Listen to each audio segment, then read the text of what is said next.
Welcome everyone, this is Miniature Wargaming Labs. I'm Brian. I'm James. Today we're going to be discussing Contact Front. So I think James is going to be taking front on this because I have not played or seen anything for this game. So first question, James, who made this game? All right, so this game was made by a company out of the UK, like most miniature wargaming games come out of England, God's Eye Games. And I think we've mentioned them on the channel before with Steel and Steed as just a reference when we were talking about Ragnarok. Yep. They came out with a game about a month ago called Contact Front. Now this game is moving into the modern warfare, which is something we haven't touched on. It is not, and I actually see a lot of newer games coming out that are focusing on that. Would you say that's the theme of the game? So the theme of the game is that right now, the way the rules are written, they're really targeting Afghanistan, 2001 to 2008, so invasion to early occupation. But what they say in there is that they're going to modify the game in the future, come out with expansions to move it into other time periods and other scenarios. We also saw this with Skirmish Sanction with Dish Dash Games. They did a similar thing of where they started in Afghanistan, Iraq, but they could move it into other theaters such as Africa. Oh, awesome. I don't see a book in front of us. So what do you need to play this game? All right, so what I did is I wanted it the day it came out. They actually sold it the day before it came out if you were up late enough, which I was. But so I bought the PDF copy. And I've started buying more PDF copies of rulebooks because I have a spiral binder. Okay. And it's saving me a lot of shelf space there. I can imagine. So I bought the PDF copy. That's going to be $20. You can get a physical copy mailed to you. That's going to be $30. But in addition to the rule book, and you should buy two because you're going to be playing with someone else. Of course. And you got to help a game company out. You're going to need D6s and D10s for this game. You're going to need some models, obviously. Of course. Now, the way this rulebook was done, they obviously had a certain set of models in mind. So when you look through the pictures, they borrowed a lot from Caesar Miniatures, Elheim Miniatures, and Eureka Miniatures. And that was a distinct choice. That's more in the 20 millimeter scale. And when you're doing large modern warfare formations, 20 millimeters seems a much better price point than the 28 millimeter models. In addition to that, you're going to need the standard tape measure. You're going to need something to capture like the game state, like who's wounded, who's fired, who's moved, that type of object. But the reason they went with like Caesar Miniatures and Elheim Games is because if your model's wounded, those companies actually sell a wounded model.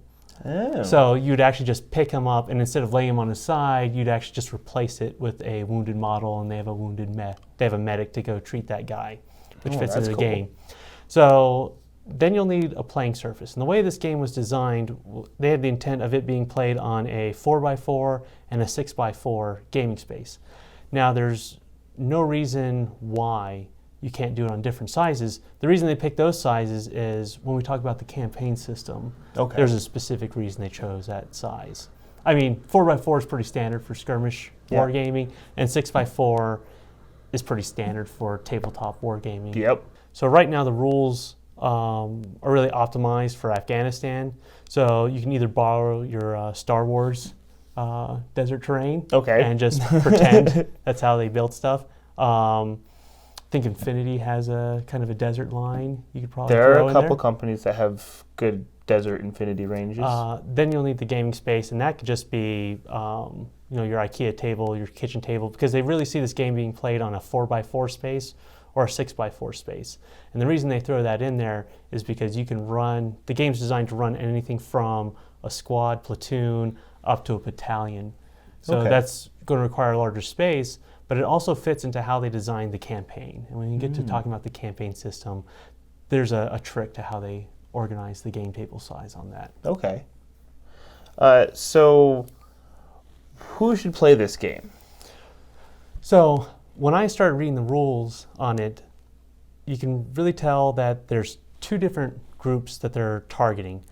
Entry-level wargamers that never played a game before and want to get into wargaming, but also experienced wargamers who want to play modern war games but want to play a lot of them, a lot of miniatures at once.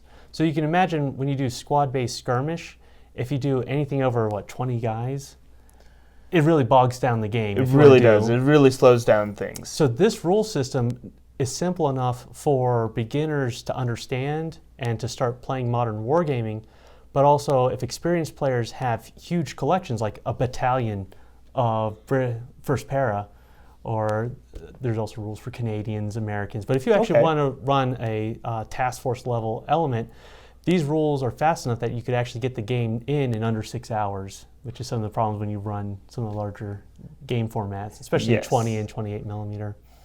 So would you say historical players would be interested in this game? Yes, because I have seen where you're right.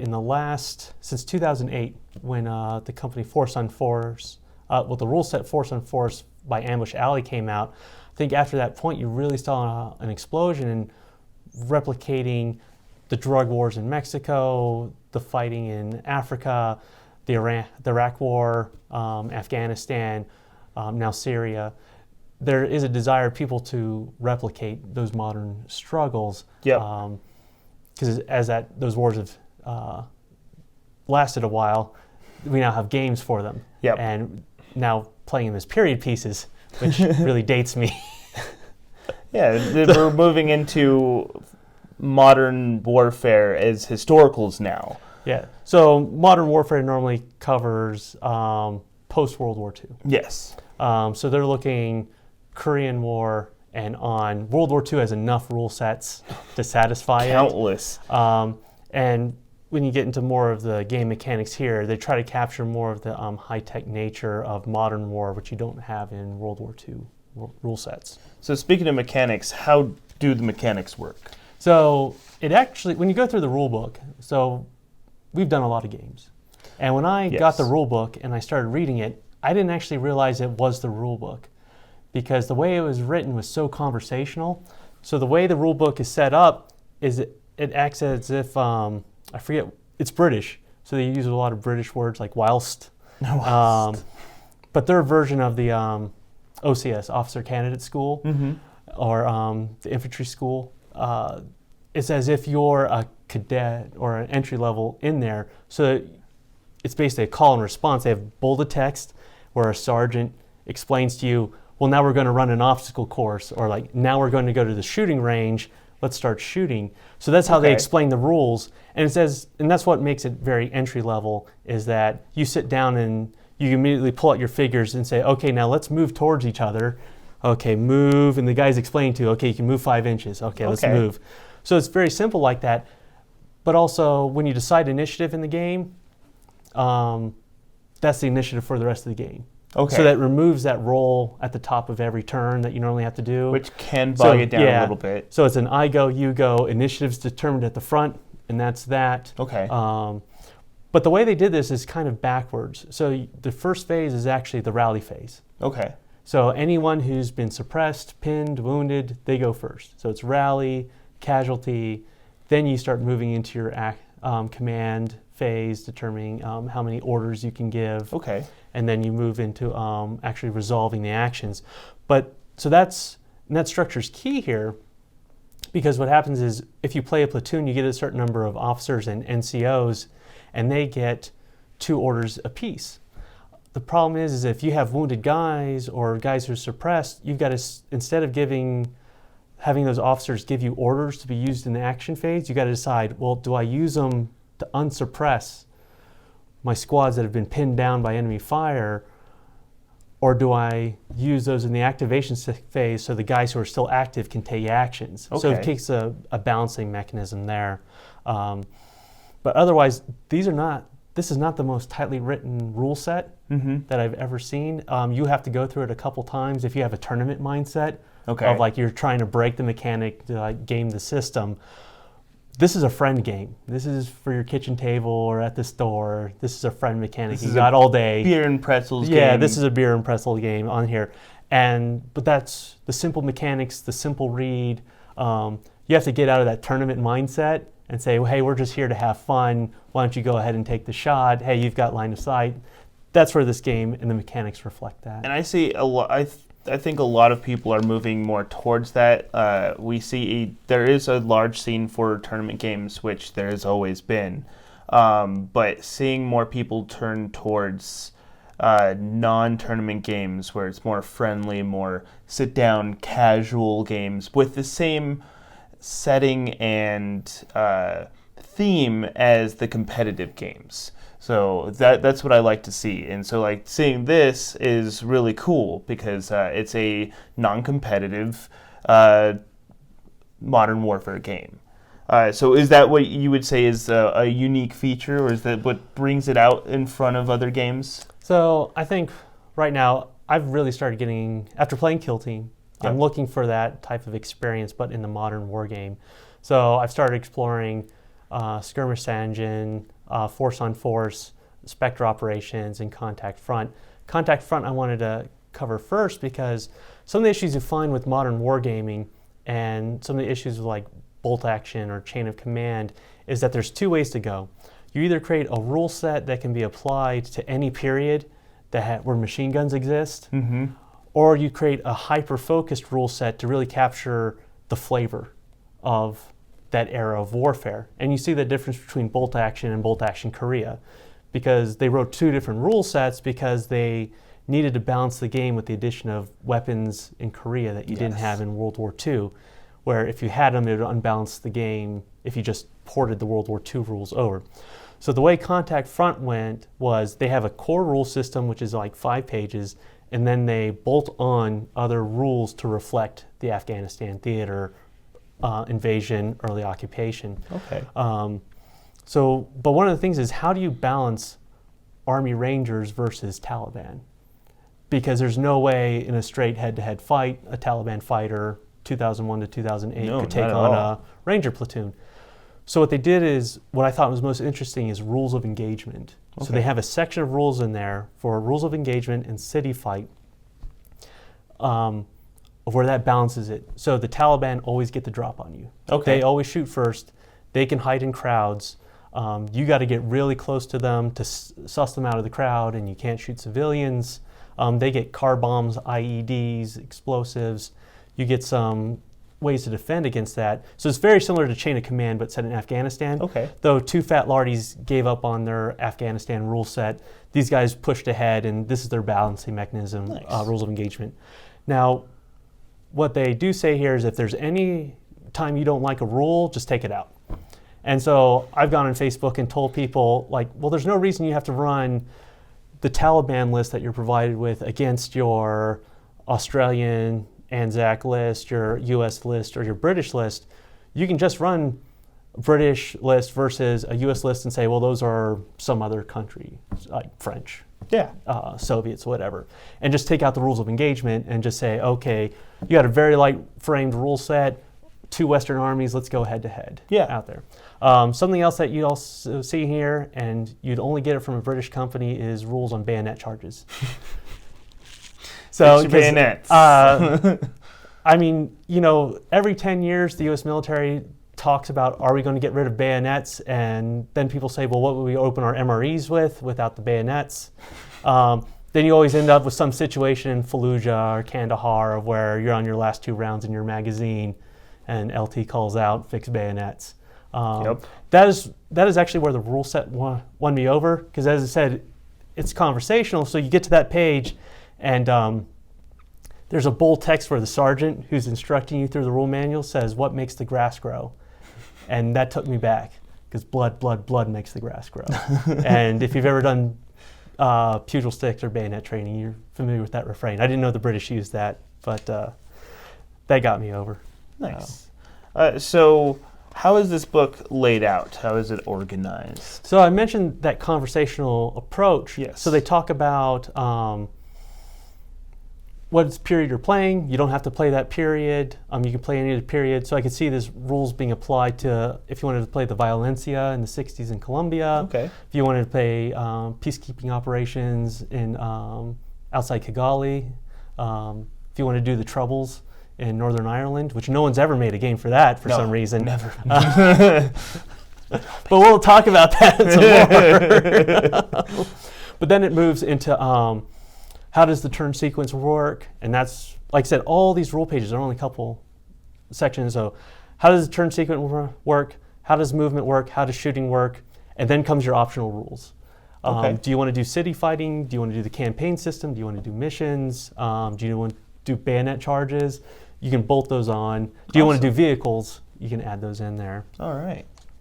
So how big is this book? What do you mean? Is how is a force organized or built? No. Like I'm asking. You're asking. How many pages is this book? I think it's about 100 pages.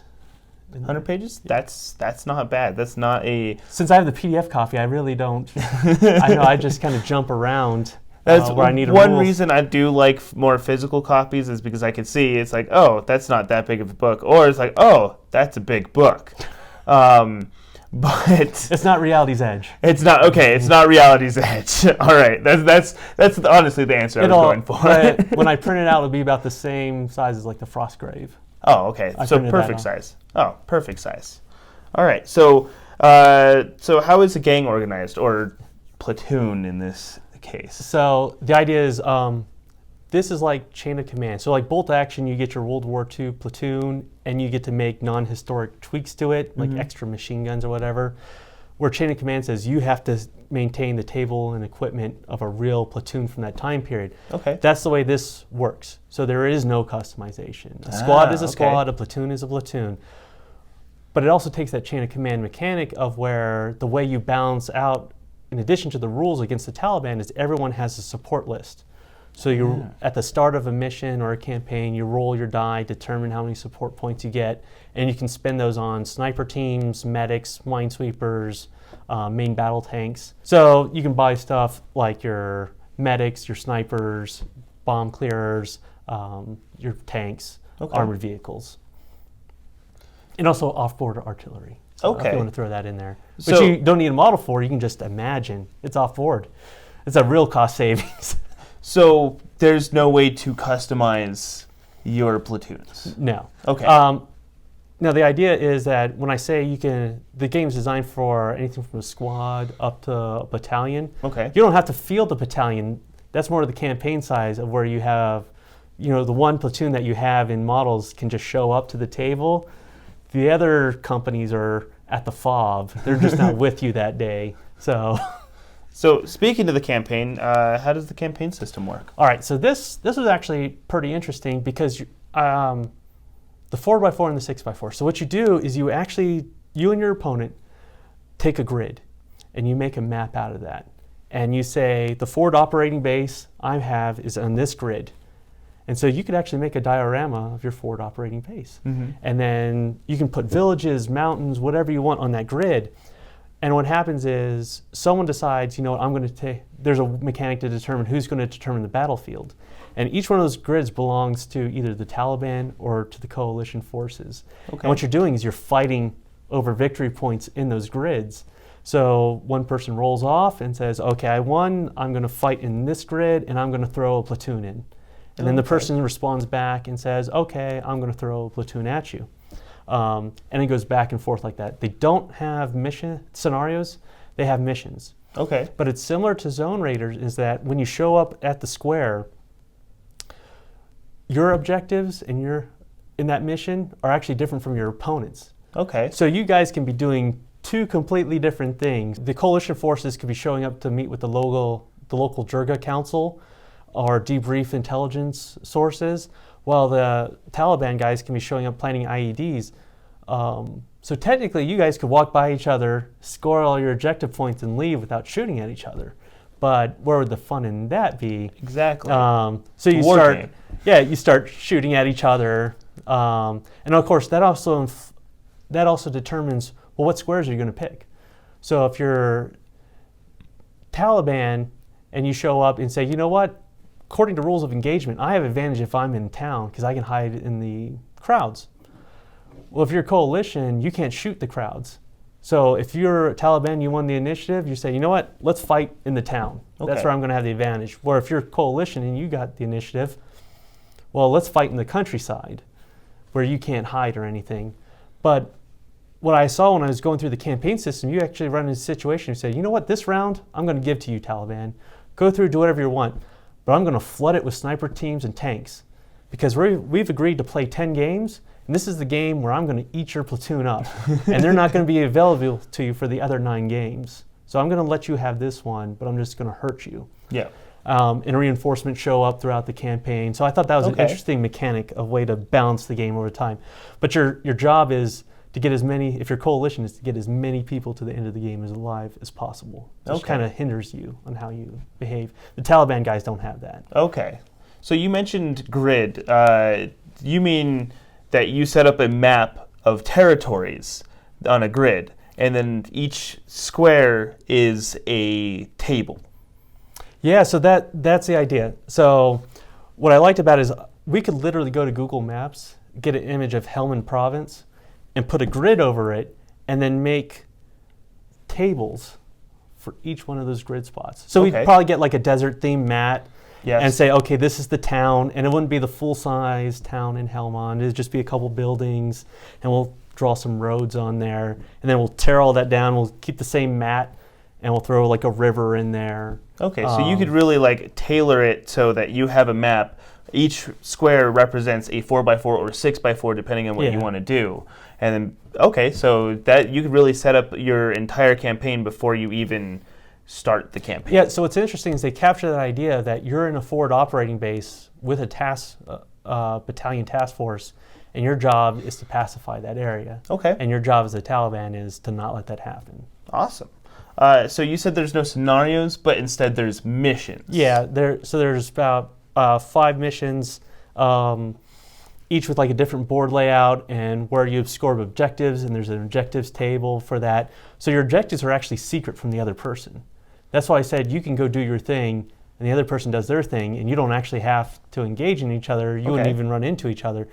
But of course, that does lead to the situation of spy, counter spy, of like, well, he's trying to move his troops into that house. I bet he's running the Jirga mission or intelligence debriefing mission.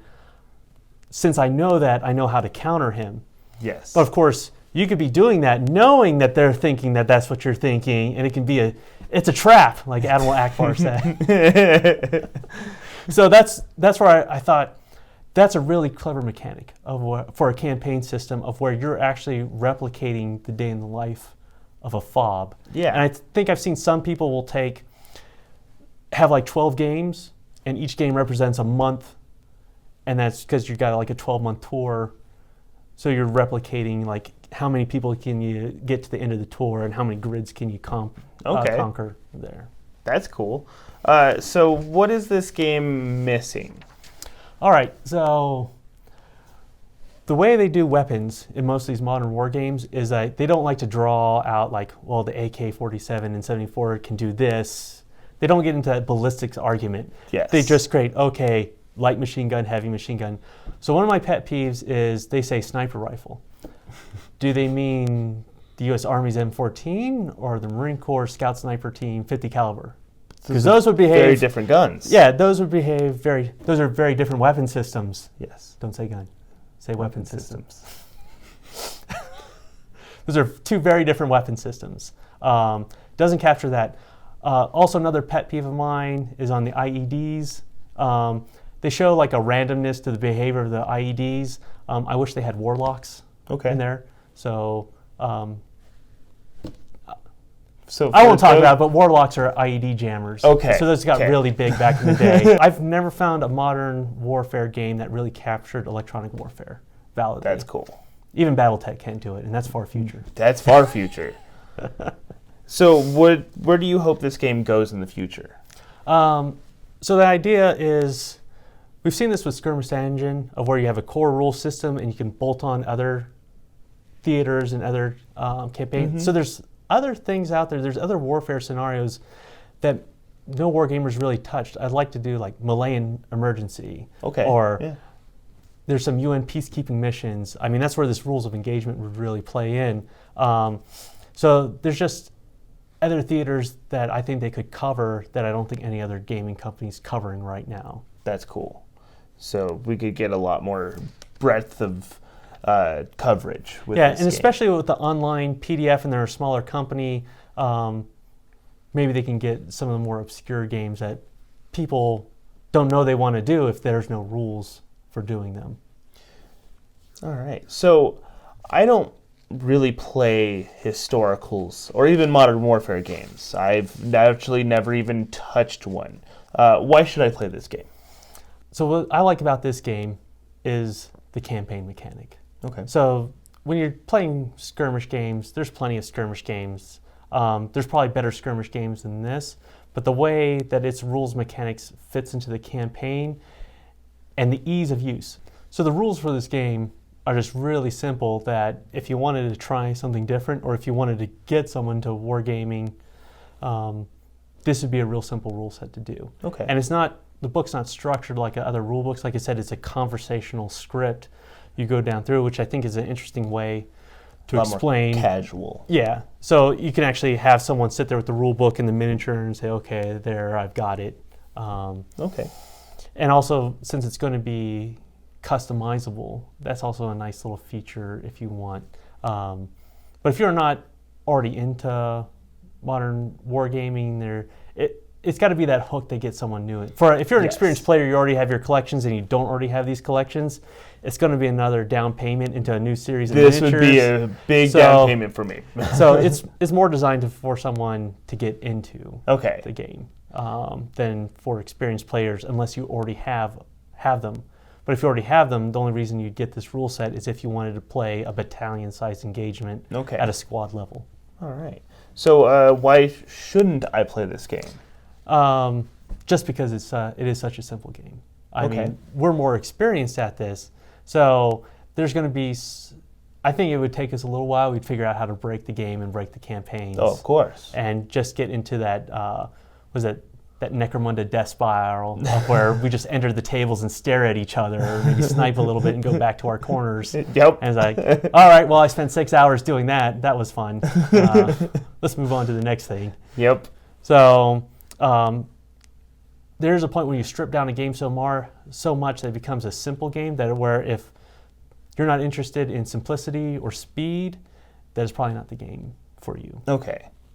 So how much? So you said you bought the PDF copy. Mm-hmm. So and you said that you wanted it right away. So does that mean that there is a physical copy that you can buy? Yeah. So the PDF's $20. You can go to the UK and order one for $30. Then pay your shipping and handling. Of course. So that's if you're in the US, just get the PDF copy and print it off. All right. So just have it spiral bound. It's not a super expensive game.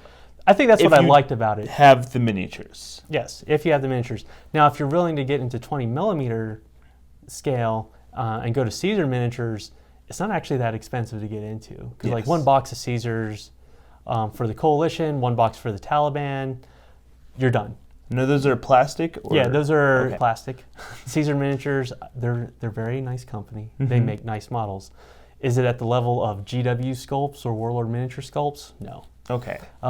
So I went the 28 millimeter route, which ups the price. Yes. When you go to 28 millimeter metal, you get better sculpts, but it's going to get more expensive, and that's why I haven't fielded a platoon yet, but I've got a squad painted out in desert camouflage uniform. No digital camo specs for me. Nice. So it's old school. So I think that wraps up our discussion on Contact Front. Do you have anything else to add, James? Blood makes the grass grow. Blood makes the grass grow. All right, well, I'm Brian. I'm James. And thanks for watching.